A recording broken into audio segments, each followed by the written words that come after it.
Assalamualaikum warahmatullahi wabarakatuh. Yang kami hormati Pak Gugup selaku dosen pembimbing mata kuliah Strategic Leadership. Ah, Kami dari kelompok 3 akan mempresentasikan terkait dengan bab yang sudah dibagi oleh ketua kelas, yaitu Diversity in Top Management Teams. Sebelumnya kami juga mengucapkan bela-sungkawa yang sebesar-besarnya kepada Pak Gugup karena bertepatan pada hari ini juga Pak Gugup telah berpulang mertuanya, salah satu kesayangan dari keluarga Pak Gugup. Semoga diterima amal ibadahnya. Amin. Baik, sebelum kita mulai, kami akan memperkenalkan diri. Bagi yang saya panggil, silahkan memperkenalkan diri dan bisa melambaikan tangannya ya ke kamera gitu kan ya. Mungkin yang pertama kepada Pak Nukman, silahkan. Terima kasih Mas Budi. Assalamualaikum warahmatullahi wabarakatuh. Selamat siang Pak Gugup. Saya Nukman. Posisi sekarang ada di Jogja Pak. Saya juga mengucapkan belasungkawa Pak atas meninggalnya Bapak mertua. Semoga husnul khotimah. Amin. Amin. Selanjutnya Pak Heru, silahkan. Baik, Assalamualaikum warahmatullahi wabarakatuh. Selamat siang Pak Gugup dan teman-teman. Nama saya Heru Wirnowo. Saya kebetulan saat ini berdomisili di Bontang dan ikut kelas online ini dari Bontang langsung. Sama seperti teman-teman yang lain dan kita merasa sedih hari ini karena berita layu yang dialami oleh Pak Gugup. Semoga Ibu Mertua husnul khotimah. Amin. Selanjutnya Mbak Devina, silahkan. Selamat siang Pak Gugup. Saya perkenalkan, nama saya Devina. Pertama saya mau mengucapkan turut berbelasungkawa Pak atas meninggalnya mertua, mudah-mudahan husnul khotimah. Amin. Ini sekarang saya posisi ada di Magelang Pak. Terima kasih. Oke, terima kasih. Selanjutnya Mas Tio, silahkan. Assalamualaikum warahmatullahi wabarakatuh. Selamat siang Pak Gugup. Perkenalkan, nama saya Tuhu Saktiodi Prabowo. Sekarang saya lagi ada di Jakarta, live dari Jakarta. Sama saya juga mengucapkan berbela-sungkawa yang seperti sedalam-dalamnya pada Pak Gugup. Semoga almarhumah husnul khotimah. Amin. Amin. Oke, terima kasih Mas Tio. Dan saya sendiri Pak Budi Nugroho Jati, saya posisi juga lagi di Bandung. Kami mencoba untuk mempresentasikan via video yang nanti akan kami upload di YouTube dengan kondisi yang berjauhan. Jadi kita juga akan berusaha semaksimal mungkin. Baik, kita akan menampilkan presentasi kami. Langsung saja. Ini untuk judulnya Diversity in Top Management Team.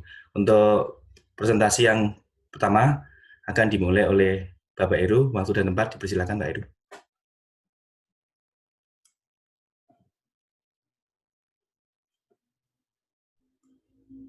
Baik, terima kasih. Jadi dalam kesempatan ini kami akan mempresentasikan materi untuk kuliah strategic leadership dengan topik A Few Good Women on Top Management Teams. Nah, kebetulan hari ini ada dua yang ingin kami presentasikan. Yang pertama adalah terkait dengan A Few Good Women on TMT ini, dan yang kedua nanti berkaitan dengan kompetensi dari beberapa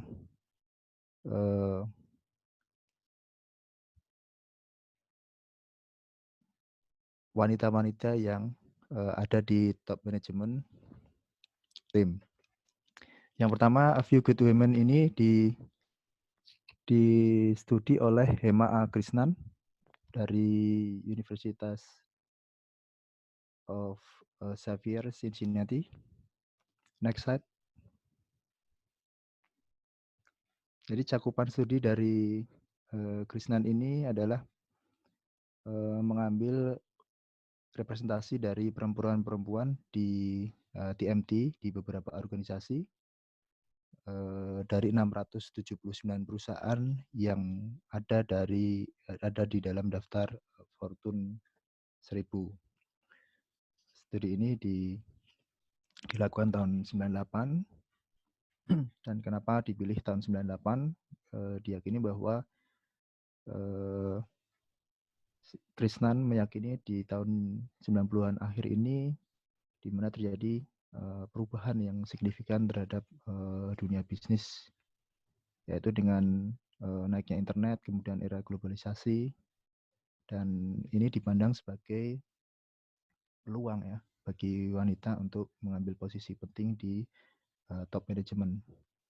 Studi ini dilakukan di 679 perusahaan seperti yang kami sebutkan tadi, di mana 345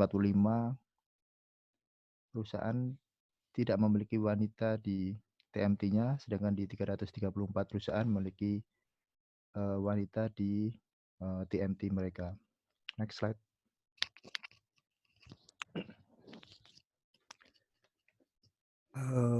Krishnan mencoba menstudi juga beberapa literatur atau jurnal-jurnal yang sudah dilakukan oleh para praktisi sebelumnya, diantaranya yaitu Katalis tahun 96, 98, dan 2004. Kemudian beberapa studi lain yang dilakukan oleh Bertrand dan Hellock yang berfokus pada kompensasi dan menguji apakah ada perbedaan berbasis gender ya, baik antara wanita dan laki-laki. Kemudian studi yang ketiga adalah bagaimana gaya dari masing-masing pimpinan wanita dan pria yang dilakukan oleh Igle dan Johnson di tahun 90. Next slide. Dari beberapa studi sebelumnya kemudian dilakukan merger di beberapa analisa, maka ada beberapa hipotesa yang dikeluarkan. Yang pertama adalah semakin besar proporsi wanita dalam TMT, semakin baik kinerja suatu organisasi. Kemudian yang kedua adalah hubungan positif antara wanita pada TMT dan kinerja organisasi akan lebih kuat pada tingkat kemurnian, kestabilan, dan kompleksitas yang dialami saat berada dalam lingkungan bisnis. Next slide. Dari beberapa hipotesis tadi itu dilakukan diolah memakai metodologi. Di antaranya adalah varian independen, variabel moderasi, variabel kontrol, dan variabel dependen. Terutama untuk variabel kontrol diukur yang diutamakan adalah ukuran organisasi. Dari seperti yang disampaikan tadi bahwa ukuran organisasi termasuk besar karena masuk dalam 1000 perusahaan terbesar di dunia. Data tahun 97. Kemudian turnover dari TMT di masing-masing perusahaan itu. Sehingga dari beberapa variabel tadi akan didapatkan beberapa hasil di next slide. Kesimpulan dari studinya adalah salah satunya adalah gender adalah variabel demografis yang lebih kompleks dan dengan demikian lebih kaya daripada variabel demografis lainnya seperti usia, pendidikan, latar belakang, dan fungsional. Hal ini nanti akan disampaikan, dibahas oleh teman-teman yang lain. Kesimpulan yang lain adalah didapatkan bahwa dalam TMT wanita relatif menjabat lebih muda, umurnya 46 tahun, sedangkan untuk pria adalah 52,5 tahun. Next.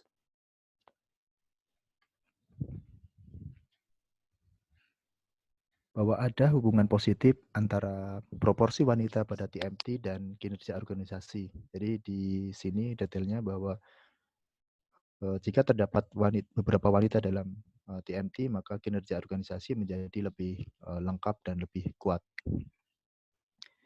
Kemudian next. Bahwa peran ganda yang dimiliki oleh wanita menjadikan kekuatan tersendiri bagi mereka untuk eksis di TMT, di mana wanita dalam kehidupannya sehari-hari mempunyai fleksibilitas yang lebih tinggi jika dibandingkan oleh laki-laki. Dan dengan bekal ini maka akan meningkatkan kompetensi ya, dalam hal ini pemahaman untuk mengambil keputusan di saat-saat yang lebih kompleks gitu. Next. Selanjutnya akan dilanjutkan oleh teman-teman yang lain, dalam hal ini Pak Nukman untuk leselernya. Silakan Pak Nukman. Baik, terima kasih Pak Heru. Saya lanjutkan. Jadi sebetulnya tadi sudah sebagian disampaikan Pak Heru di summary mengenai hasil penelitian yang dilakukan oleh Krisnan ya. Jadi sedikit mengulang. Jadi yang pertama adalah terkait dengan variabel demografis yang lebih kompleks dalam hal ini adalah gender. Kalau kita lihat untuk variabel berupa usia, pendidikan, masa kerja, dan lain-lain, memang sifatnya lebih linear ya. Jadi kita tahu kalau semakin tua, semakin tinggi pendidikan, semakin lama masa kerja, bagi sebagian besar orang menjadi lebih memungkinkan dia memiliki pengaruh yang lebih besar dalam organisasi atau dalam perusahaan. Namun kalau kita melihat gender, kita melihat bahwa gender ini lebih kompleks, lebih kaya gitu, karena memang banyak hal yang membentuk gender ini. Kalau kita bisa sampaikan bahwa gender ini adalah multidimensi. Banyak hal-hal yang membuat variabel gender ini menjadi lebih fleksibel atau lebih berpengaruh, lebih kaya terhadap hal-hal yang diteliti yang tadi terkait dengan pengaruh dari wanita dalam organisasi. Itu yang pertama. Yang kedua, keberadaan wanita dalam top management team memberikan pengaruh positif terhadap kinerja organisasi. Ini menarik. Memang yang baru dikaji di penelitian itu adalah level top management. Memang di situ tidak disebutkan variabel lain, apakah di tim yang dipimpin oleh masing-masing top management itu proporsi gendernya seperti apa. Jadi menjadi menarik karena untuk level yang lebih di bawahnya, misalnya level operasional, seperti apa pengaruhnya terhadap kinerja organisasi ini menjadikan lebih menarik buat kajian selanjutnya, apakah untuk level di bawahnya, dalam hal ini adalah level operasional, kasusnya atau hasilnya sama dengan level top management. Tapi secara umum memang berdasarkan penelitian tersebut, keberadaan wanita dalam top management memberikan pengaruh positif terhadap kinerja organisasi. Yang ketiga adalah apa sih yang menyebabkan wanita bisa memberikan pengaruh positif terhadap organisasi? Ada dua hal, yaitu gaya kepemimpinan dan hubungan personal yang kuat. Dengan adanya wanita, yang kita tahu ya dia lebih halus, lebih perhatian terhadap lingkungan segala macam, sehingga dalam mengambil keputusan wanita ini tidak hanya melihat data-data atau angka-angka, tapi wanita tersebut bisa menggali apa sih yang ada di balik angka-angka itu, sehingga harapannya wanita itu bisa memberikan atau mengambil pendekatan yang lebih tepat gitu terhadap tim yang dipimpinnya. Next. Tadi sudah disebutkan juga di hasil di summary penelitian tadi. Jadi sejak tahun 90-an memang ada pergeseran yang cukup signifikan. Dari sebelumnya adalah faktor industri yang sifatnya tradisional, fisik begitu, menjadi era informasi yang lebih terbuka. Jadi dengan pergeseran yang cukup signifikan ke era informasi yang lebih terbuka, yang sifatnya non-fisik, non-tangible begitu, sehingga memberikan wanita memang secara kodrat itu secara fisik mungkin tidak sekuat pria, tapi dengan adanya informasi ini menjadikan kekuatan buat wanita untuk lebih berperan dalam organisasi. Terakhir, pengaruh wanita dalam manajemen akan bervariasi tergantung bidang aktivitas. Ini juga sudah menurut saya sudah cukup jelas tadi juga disampaikan Pak Heru, yang diteliti di penelitian yang dilakukan oleh Kristen memang tidak semua bidang usaha, tapi di bidang usaha tertentu. Kalau kita melihat misalnya di Indonesia, kalau misalnya pengaruh wanita atau keberadaan pekerja wanita di sektor perbankan misalnya akan lebih berperan jika dibandingkan dengan misalnya mohon maaf kalau di bidang yang lebih fisik ya, kalau misalnya di pabrik atau industri lain yang mungkin secara kodrat wanita tidak sekuat pria, tapi kita melihat bahwa dengan secara umum begitu wanita itu bisa lebih berperan dalam hal-hal yang relatif non fisik gitu untuk sektor usaha atau sektor organisasi yang dijalankan.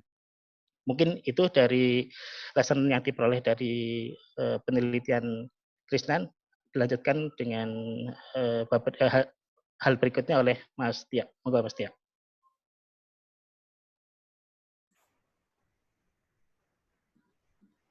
Ya, terima kasih Pak Nukman atas waktunya, dan selanjutnya akan dijelaskan mengenai video dari Thomas Kamuro, di mana video ini menjelaskan why do so many incompetent men become leaders. Di mana Dr. Thomas Kamuro ini adalah psikologis, author, dan juga entrepreneur. Menggunakan sains dan teknologi untuk membantu organisasi memprediksi kinerja manusia. Dan juga beliau sudah menulis 10 buku dan lebih dari 150 scientific papers di bidang psikologi of talent, leadership, innovation, dan juga artificial intelligence. Next. Ini salah tiga dari 10 buku dari Thomas Kamuro. Ya, ada dari Why Do So Many Incompetent Men Become Leader, The Talent Delusion, Confidence, The Surprising Truth About How Much You Need and How to Get It. Okay, next. Ya, saya akan menjelaskan secara resum dari apa isi dari video tersebut, di mana Thomas Kamuro ini lebih menjelaskan tentang personality yang berpengaruh terhadap pemimpin, dan personality pemimpin itu yang berpengaruh terhadap organisasi. Jadi Thomas Kamuro ini mengambil contoh di Iceland, di mana baik bisnis maupun politiknya itu dipimpin oleh seorang laki-laki yang memiliki justru malah memiliki efek negatif pada pengikutnya dan juga atau para subordinatnya. Seperti low level engagement, trust, produktivitas, high level of burnout, sama stres. Nah, Thomas Kamuro ini juga melakukan research. Kenapa banyak laki-laki yang tidak berkompetensi ini bisa menjadi leader? Ada 3 research yang telah didapatnya. Yang pertama adalah difference between confidence dan juga competence, di mana diasumsikan bahwa orang yang percaya diri atau confidence itu memiliki potensial yang lebih untuk menjadi seorang pemimpin. Dan ada gap antara confidence dan juga competence, di mana confidence itu dia merasa dirinya sangat bagus, tapi dalam hal competence sebenarnya dia tidak seberapa bagus. Jadi lebih confidence daripada competence. Yang kedua adalah charismatic individualis, di mana dalam faktanya leader itu yang dibutuhkan lebih ke humble daripada karismatik, karena sebagian besar orang menganggap karismatik itu membosankan. Yang ketiga adalah narcissistic individualis, di mana tidak kemampuan kita untuk menahan godaan dari individualis narsis. Jadi kita terlalu silau terhadap narsis dari seorang pemimpin tersebut, yang kadang-kadang kita melihat seperti terlalu karismatik ataupun terlalu berkompetens, padahal sejujurnya dia hanya confidence, tapi dalam kompetens dia tidak sebagus apa yang sebenarnya dia seperti apa. Untuk selanjutnya, dalam video tersebut juga mengangkat dari pemimpin itu lebih ke kemampuan mereka dalam humility dan juga integrity. di mana penilaian ini justru perempuan atau wanita memiliki nilai kompeten humility dan juga integritas yang lebih tinggi daripada laki-laki. Untuk itu yang harus dilakukan adalah meningkatkan kualitas dari pemimpin dan membantu perempuan untuk menjadi pemimpin dengan baik tidak menurunkan standar kita untuk memilih perempuan. Jadi sebenarnya baik laki-laki maupun perempuan itu sebenarnya sama saja. Tapi untuk di penilaian humility dan juga integritas itu perempuan lebih tinggi. Jadi kita tidak bisa menganggap remeh ataupun menurunkan kualitas jika wanita sebagai pemimpin. Untuk demikian dari kesimpulan dari video tersebut, selanjutnya akan dijelaskan oleh Mbak Devina.